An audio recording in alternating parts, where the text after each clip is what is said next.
Diasco Foot, le miroir du football de la diaspora congolaise.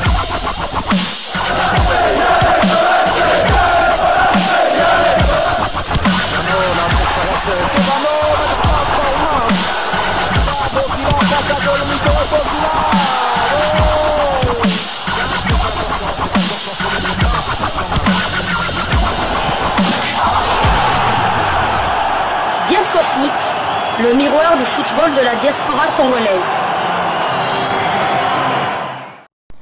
Vous êtes sur Diasco Foot, le miroir du football de la diaspora congolaise. Diasco Foot vous dit bonjour, tout le plaisir est pour nous de vous retrouver, mais surtout de savoir que vous êtes nombreux en train de suivre votre chaîne YouTube dédiée uniquement aux footballeurs de la diaspora congolaise.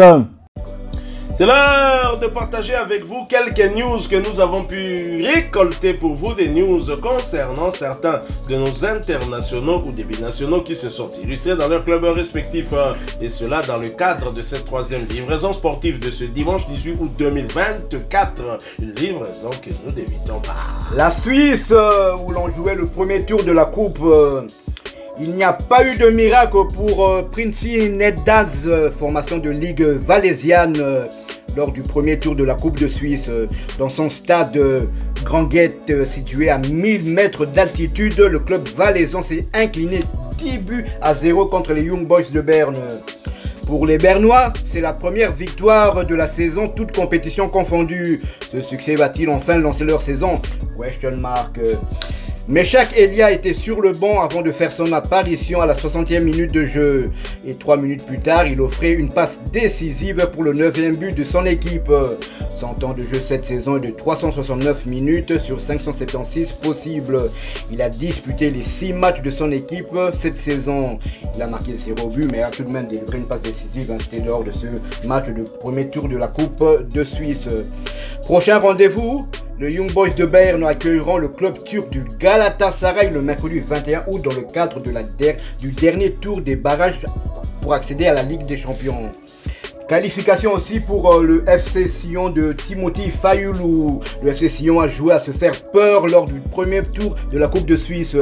Les Cédunois, auteurs d'un début de saison remarquable en Super League, ont dû attendre les tirs au but. Score final 1 but partout, et ils l'ont remporté au tir au but 4-1 pour s'en sortir face à Derlermont, pensionnaire de Promotion League. Derlermont, qui avait sorti Saint-Gall et Lucerne la saison dernière, a pris l'avantage par Mathieu Madère à la 29e minute de jeu, mais les Cédunois ont égalisé grâce à Dejan Djokic à la 53e minute de jeu. Le score n'a plus bougé ensuite et la qualification pour les 16e de finale s'est jouée au tir au but. Les visiteurs ont réussi leurs 4 premiers tirs alors que Delémont en ont marqué que 2. Georges-Étienne Gomis sur la barre, arrêt de Linsner sur l'essai de Dinin Weider. Sion a donc évité la peau de banane, mais s'en est fallu de très peu. Timothy Fayulu lors de cette rencontre était resté sur le banc. Toujours en Coupe de Suisse, Eliane Malouvounou offre le succès à Winterthur. Transféré cet été à Winterthur en provenance de Young Boys de Berne, ex-coéquipier de Meshak Elia, le talentueux Elias Malouvounou inscrit son premier but en match officiel avec sa nouvelle formation. Opposé à la formation de Witsit Bonsetsen FC, Winterthur l'a emporté difficilement sous le score de 1-2. L'attaquant de 20 ans a donné la victoire aux siens en marquant le but de la victoire à la 73e minute de la partie. Malheureusement, il n'y a pas que les qualifications, il y a aussi une élimination de Neuchâtel Samas après avoir été battu 2-1 par Bienne. Titulaire dans le but du côté Samas, Anthony Mossi a joué toute la rencontre. Son temps de jeu cette saison est de 90 minutes sur 473 possibles. Il a disputé un match sur les 5 de Samas. Prochain rendez-vous, Samas se déplacera au FC Will le vendredi 23 août dans le cadre de la 5e journée de la Challenge League, l'équivalent de la 2e division suisse.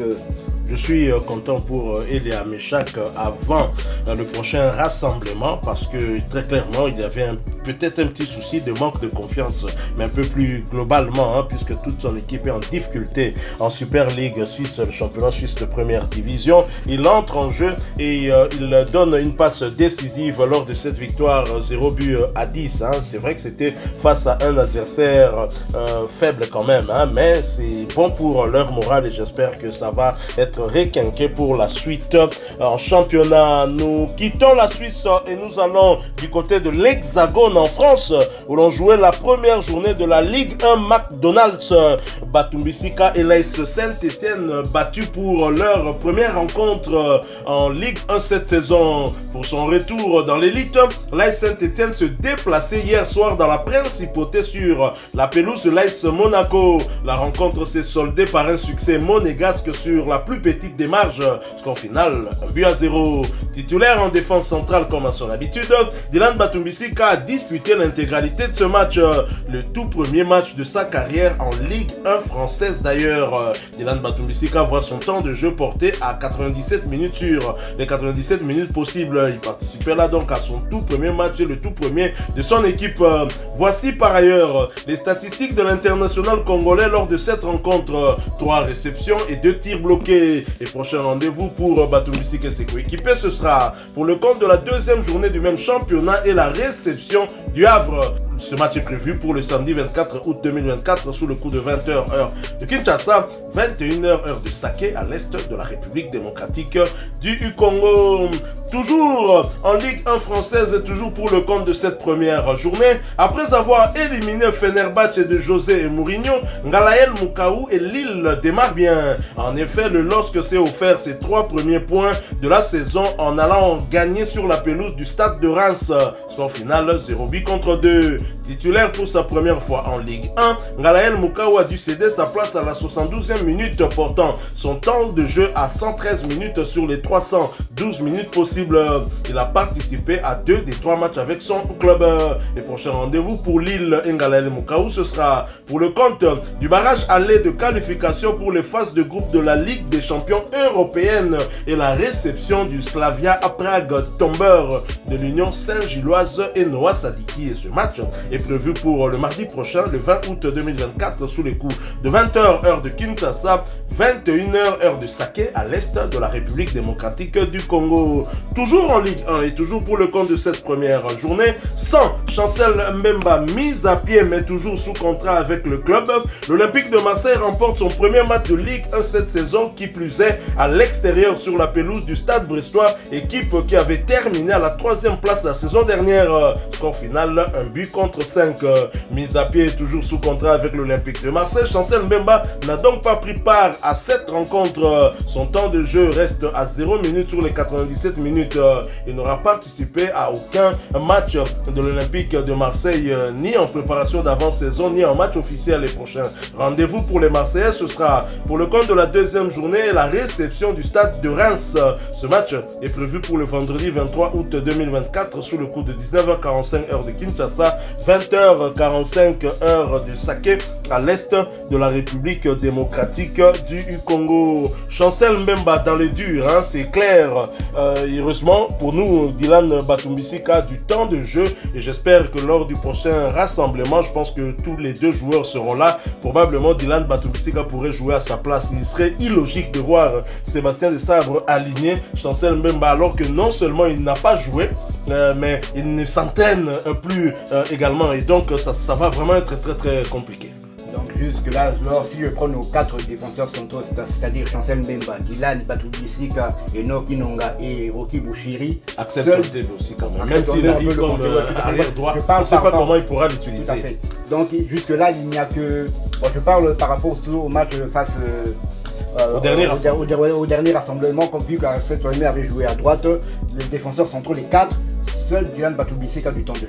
Rocky Bouchiri, malheureusement, ça va faire 2 ou 3 matchs qu'il est sur le banc du côté de Hibernian en Écosse. Chancel Mbemba, sa situation, on la connaît. Et Enoch Inonga n'a pas encore repris le championnat du côté du Maroc. Donc ça sera vraiment compliqué. Ça sera un casse-tête pour le sélectionneur national Sébastien Desabre.